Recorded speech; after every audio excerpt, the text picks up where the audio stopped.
Let the piers appear, viaduct piers, that is. Welcome back to the channel and the Garden Railroad rebuild.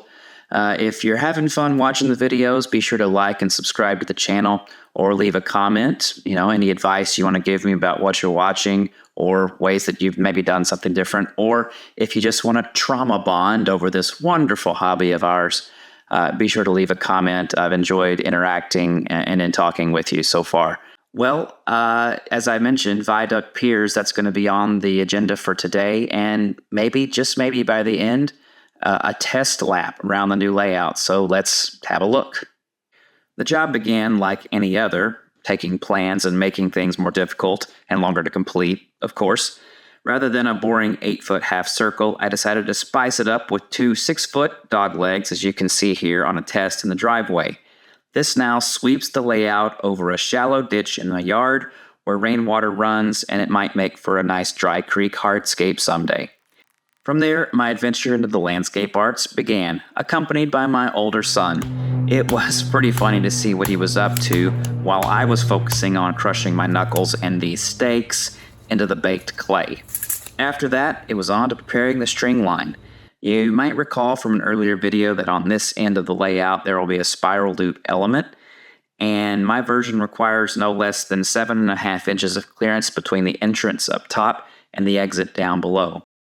I've already roughed in my maximum elevation at this joint of the track and transfer it now loosely to the stake using the level. This is the line that will transfer all around the layout so I can measure grades somewhat accurately. It's important to have an even climb over the whole layout up to this point, and the addition of the extra straightaways and the dog leg and the trackage there, that will help.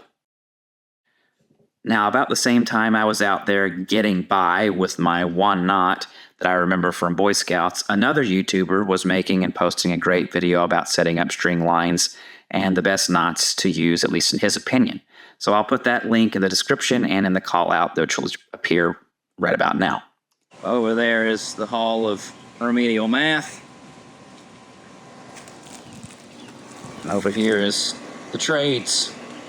The deck, the pier, and the footing are roughly 14 inches. It's a 1/4 inch shy either way. I'd have to check my Hall of Remedial Math, but that's finally allowed me to understand, okay, I have a stick that I use the ground to either raise or lower. Now I think I'm cooking. And it was that method with some modifications in the math along the way which got the job done. The piers are cut sections of porch posts that are just shy of a nominal 6 inches square. It ended up being a great way to save some cash and do a bit of recycling in using them this way. I cut them into 12-inch sections and monitored my local Big Orange home improvement store for a sale on pavestones. Those are 8-inch squares, and they came for less than $1 a piece. I hope to find time later to repaint the piers with some textured paint to mimic the look of stone or concrete. The bigger cedar segments that you might see are also leftovers from the project which replaced the old porch posts. The goal was to make a semi-permanent installation with no deep digging or quick concrete. The process was simple but still a lot of work.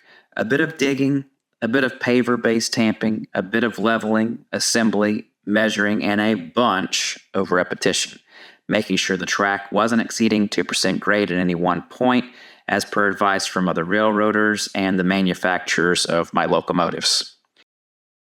So what's holding it all down? Well, gravity at this point, and that's going to be my plan.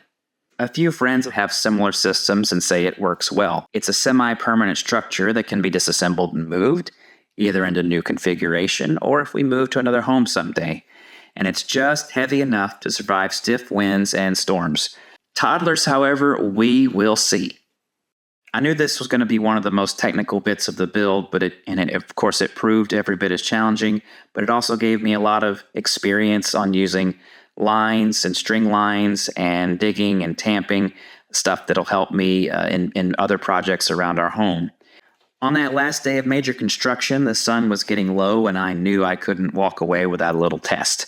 Even with dirty track and faulty connections everywhere, I was still able to get the family egg liners around the new layout a few times, and the look on the kids' faces made it all worth it, and it was of course a lot of fun for me too.